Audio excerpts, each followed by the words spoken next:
Is here to help us break this down. Monica, what do you think of Collier's comments?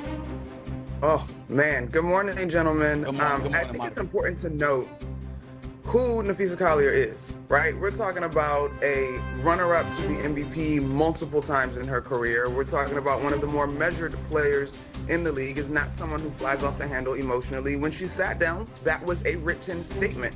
And so I think, to me, I can't help but look ahead to the end of October, gentlemen, in which the current collective bargaining agreement will end for the WNBA. And it seems that these sides are woefully far apart. Across the league, in terms of responses from players, there has been no one that hesitated to back V and stand alongside of her as players, because she is that trusted and regarded that she would not come to the conversation ill-prepared in terms of really setting this thing off and bringing attention to the fact that these players are not going to back down. And listen, the potential media rights deal, or the media rights deal, I should say, is fantastic. But as we saw back during All-Star break for the WNBA, if you're only getting a minimal percentage, then that is why the players wore those shirts that said pay the players. And so while the rights deal is important, it is also important that it trickle down to the players who make this league that has been so appealing that folks want to be a part of it. I appreciate that, Monica. I don't disagree with anything that you said. I just want to add to it.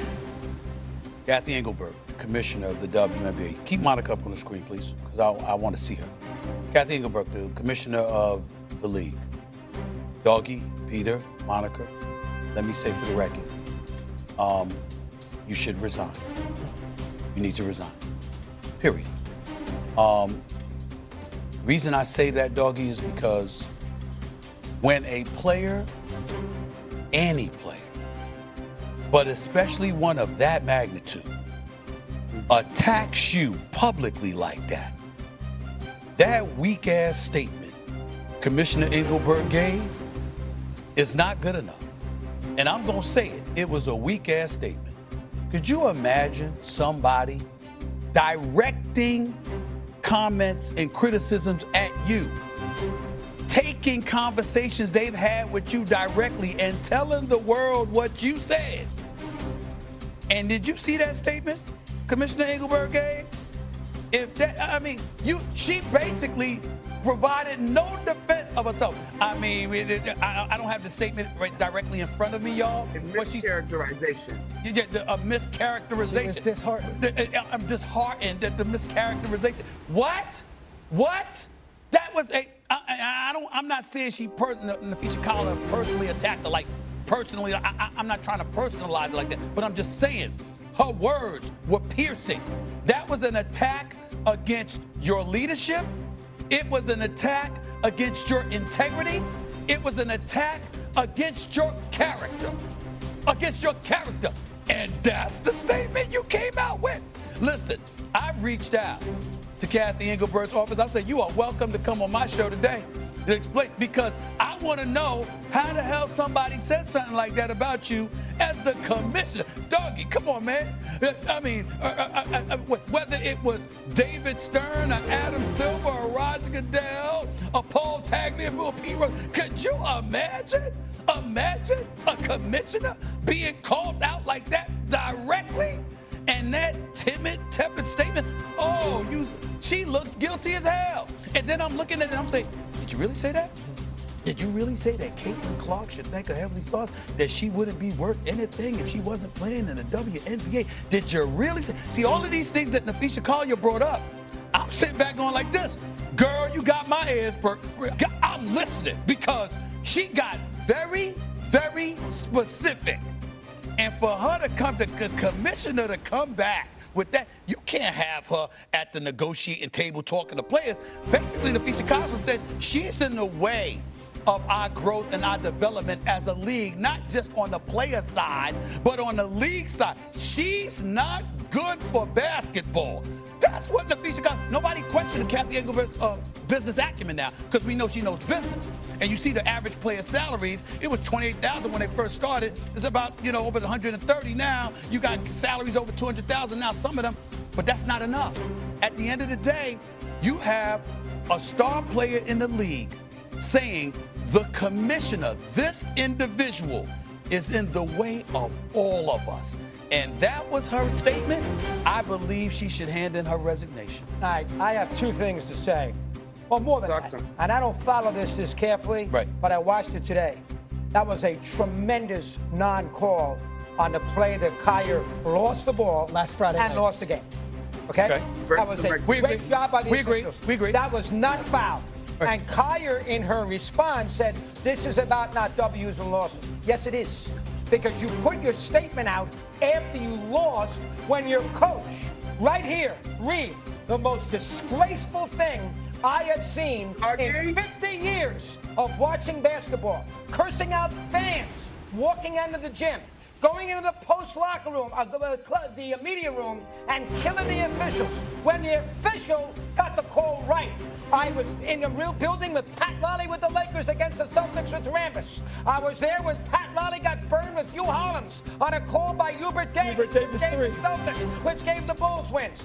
That was an incredibly horrendous decision. It was the reverse. Phil Jackson got burned. Phil Jackson. Terrible job by Reed. She should apologize for garbage, ridiculous behavior. I spoke to an NBA official today who's in the Hall of Fame. He said, Chris, that was a tremendous non-call. The officials did the exact right thing. Kyer says it's not about W's and L's. Yes, it is. You lost the game, you lost the ball, and you're frustrated. B, your coach acted like a complete... You don't act like that. You don't act like that. And she should apologize. You know what? I was out of line. The call was right. I can't run in the court, curse out the fans, and then on top of it, destroy the officials on my season. She deserves a suspension. Now we get that out of the way. This is, Steve, about labor negotiations. You have been around forever. We have seen the NFL lose games. We have seen the NBA lose games. They lost a half a season in '99 with the strike. We have seen baseball get amputated 94. and lose a World Series. I saw people kill Selig. I saw people kill Stern. I saw people kill Rozelle and Tagliabue because they were frustrated with the CBA. This is the same deal.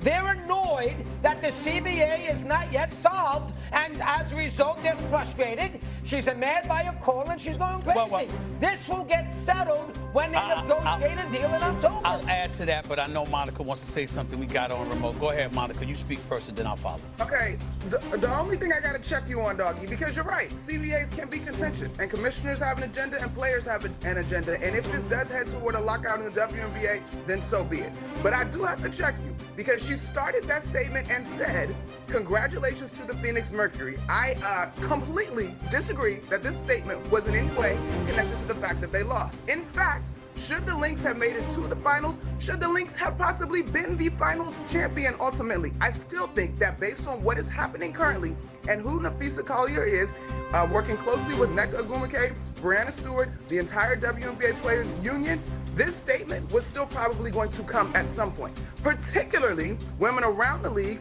to your point, Stephen A., have really harped on hoping that the statements about being grateful and thanking Cathy Engelbert are not true. Now, I have no reason to believe that Napheesa Collier would bring those statements to the table if they were not true.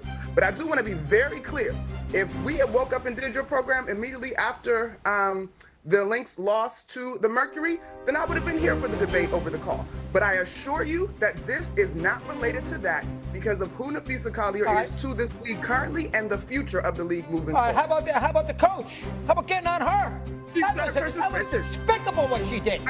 Doggy, listen, Cheryl Reed is a Hall of Famer. I don't care if she's a Hall of Famer. She acted terribly. You can't act like that. Doggy, you gonna let me talk? You gonna let me talk? I agree. She acted terribly. She was suspended.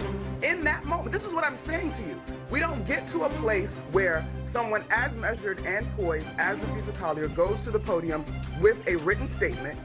If not, this inconsistency and quite frankly, the way the players are framing it, poor officiating has not reached an absolute boiling point. I assure you that Cheryl Reed was probably not proud of this moment. She was suspended, and rightfully so. You cannot do this. But this is what I'm telling you. This is why we are in this position as far as consumers of the WNBA. The distance between the players and the coaches and the league office is far apart. That, what you witnessed, while it was not acceptable, I agree, is an absolute boiling point of issues that the players feel that